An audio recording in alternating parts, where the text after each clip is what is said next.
Ce sont des camions de capacité, je crois que c'est des camions de 20 mètres cubes qu'on nous a offert. Donc c'est la même chose que l'État nous avait donné la fois dernière, 20 camions, 20 mètres cubes et 15 camions aujourd'hui, 20 mètres cubes. Qu'est-ce que cela vous fait de recevoir ces camions? Ah, mais ça me fait super plaisir, parce que je vous ai dit dans mon discours que j'ai besoin un minimum de 82 camions. Mais aujourd'hui, je reçois 15 camions en plus de ce que l'État m'a donné, 20. Ça veut dire que mon parc est doucement en train de s'augmenter. Et Dieu merci, je pense que je vais arriver à ces 82. Comment se fera la répartition de ces camions? La répartition au niveau... Bon, les camions que nous recevons, les camions que nous venons de recevoir, avec les 20 que nous avons reçus, va être gérés en poule au niveau central. Puisque aujourd'hui, nous n'avons pas suffisamment de camions pour pouvoir les positionner dans les régions.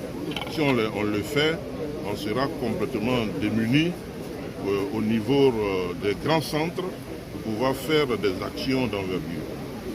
Monsieur le ministre, vous avez dédié spécialement pour résoudre la question de l'hydraulique rurale. Oui. Quelle est votre pensée? L'urgence ne se mesure pas. L'urgence est urgent.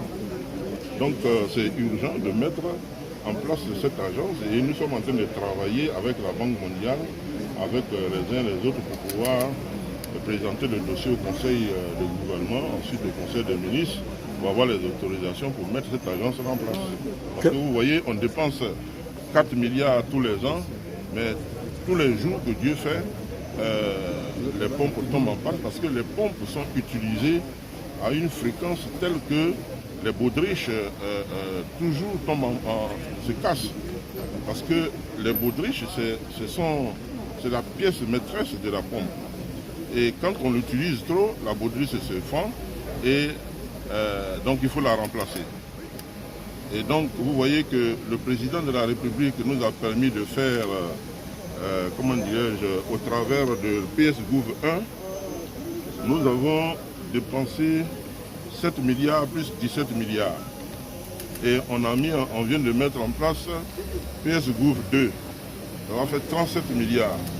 Quand vous faites les ratios, nous avons environ 4 milliards par an pour pouvoir réparer les pompes et nous ne sommes pas sortis de l'auberge.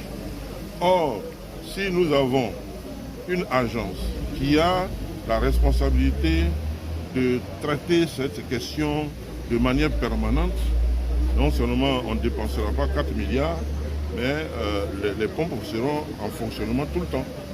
Et les populations pourront avoir de l'eau tout le temps. Et ça évitera qu'à chaque fois, elles ont les pompes qui montent, qui marchent, elles ont de l'eau. Mais dès que les pompes tombent en panne, quand on cherche qui doit réparer, bon, on dit que c'est la région qui doit réparer, on dit que c'est le maire, on dit qu'on ne trouve personne. Donc aujourd'hui, il faut que l'État, au travers du ministère de l'Hydraulique, mette en place un mécanisme au plan institutionnel, une structure qui se charge de faire ce travail de manière permanente, comme on a réussi à le faire dans le milieu urbain. Nous avons aujourd'hui l'Office national de l'eau potable qui adresse les questions de l'eau potable en milieu urbain. Il faut le faire dans le milieu rural. Merci.